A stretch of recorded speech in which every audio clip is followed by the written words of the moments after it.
3 years ago, I had a car, an apartment with a city view, and an account with $120,000 in it. Today, I live in a room I rent from a friend, and I have debt I won't be able to pay off even if I work until I'm 60. But this video isn't about self-pity.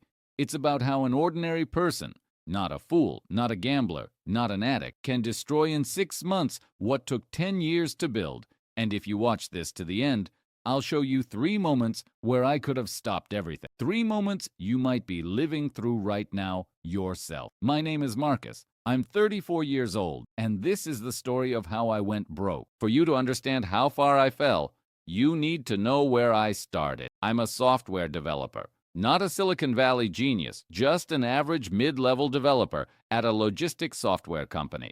I made $95,000 a year, not wealth, but stability. At 29, I bought an apartment. At 31, a car. I paid half of it in cash.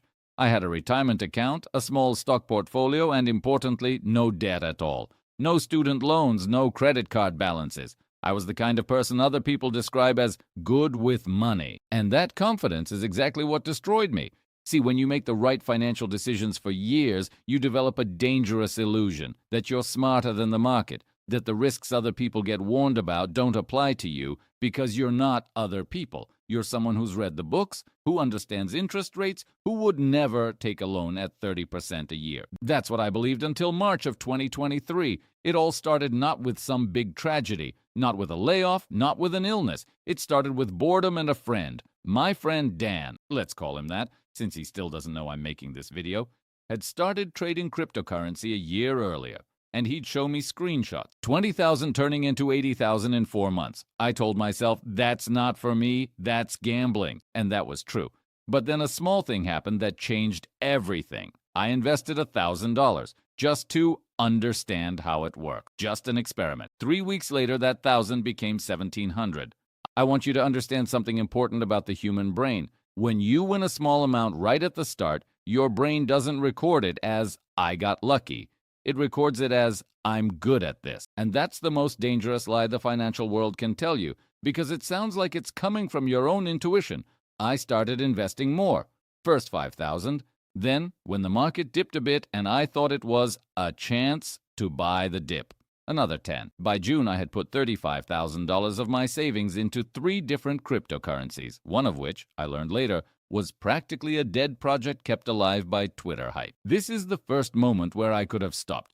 When my girlfriend at the time, Amanda, saw the account statement and asked me directly, Marcus, what is this? I lied. I said it was an investment for portfolio diversification. A classic phrase from someone who already knows they're doing something wrong but isn't ready to admit it, even to themselves. I remember the summer of 23 as one long night without sleep, not because I was celebrating, because the crypto market never sleeps, and if you've put a significant chunk of your savings into it, neither do you. I was checking charts at 3 in the morning. I was checking them in meetings at work, holding my phone under the table. My manager called me out twice for being distracted. In August, what I now call point of no return number 1 happened. The market crashed 30% in 2 days. My portfolio, which had peaked at 62,000, dropped to 38. And here's where the brain of someone who's already lost money does something paradoxical. Instead of stopping and accepting the loss, it says, I need to win back what I lost before I get out. It's called the sunk cost fallacy, and I knew about it. I used to explain that term to friends at parties as an example of how irrational people can be. Now I was the example. I took out a credit card, the same one I'd kept empty for years as a financial safety net, and pulled $12,000 in cash at 24% interest to average down my position, as traders say. By September, the card balance was $20,000. The crypto portfolio was $22,000. I was almost at zero if you counted honestly, but I wasn't counting honestly. I was only counting what I wanted to see. Money is rarely the only thing you lose when your finances spiral out of control. That's the first thing I want those of you going through something similar to understand. Amanda left in October. Not because of the money itself, because of the lying. She found the credit card statements, saw the amount of debt, and realized I'd been hiding it from her for 3 months. I could forgive a mistake, Marcus, she told me then, but I can't live with someone who lies to my face. She was right, and it hurt to hear. because I already knew it myself. 2 weeks after she left, my manager called me in. Not about finances. Nobody at work knew about that. About performance. Over the previous 3 months, I'd missed 2 deadlines, made a coding error that cost the company a client. I was put on a performance improvement plan, corporate speak for "you have 3 months not to get fired." I sat in my car in the parking lot after that conversation and, for the first time in months, honestly added everything up. Credit card, $23,000 in debt. Crypto portfolio, $18,000 and falling. Savings, $2,700. Relationship, over. Job, at risk. This was the second moment where I could have stopped. I could have sold off what was left in crypto, paid down the card at least partially, gone to see a financial counselor, been honest with my employer about the stress. Instead, I did something I'm still ashamed to say out loud. I started betting on sports. It sounds absurd saying it out loud now. A person losing money on crypto decides the solution is to start betting on basketball. But the logic that got me there felt completely rational at the time. I needed money fast. The crypto market was moving too slowly, and the sportsbook promised a result in 2 hours. The first week I won $800 on 3 bets in a row. Same mechanism again? A small early win that convinces the brain it's skill, not luck. I started betting more often, bigger amounts. I took out another loan, this time an online microloan at 36% interest, $5,000, to cover current expenses. Though really, I put half of it straight onto a Lakers-Celtics game. I lost. By December of 2023, my total debt, credit card, microloan, another line of credit I'd somehow been approved for despite my terrible payment history, was $61,000. That winter, I didn't celebrate Christmas. I sat alone in the apartment I was 3 weeks from being evicted from because I hadn't paid the mortgage in 4 months, and thought about how much easier it would be if I just didn't exist. I'm not going to dramatize this moment more than necessary, but I want to be honest. I thought about hurting myself.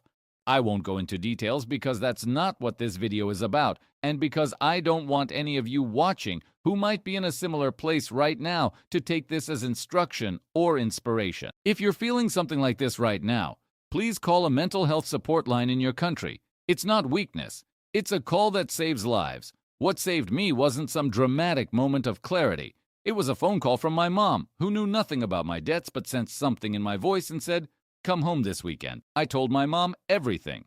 Not right away. It took 2 days, and honestly, a lot of tears I'm not ashamed to admit to now. But I told her everything. The crypto, the cards, the bets, the eviction. Amanda, she didn't yell at me. She said one sentence I'll remember for the rest of my life. "Marcus, you're not the first person to screw up with money, and you definitely won't be the last. The question isn't what happened. The question is what you do tomorrow." This was the third moment. And this time I didn't miss it. The next day, my mom and I sat down at the table with a calculator, a notebook, and a level of honesty I hadn't had in a year. We wrote out every debt, every interest rate, every minimum payment. The total looked terrible on paper, but for the first time in months, it was written in black and white, instead of living in my head as a vague fear.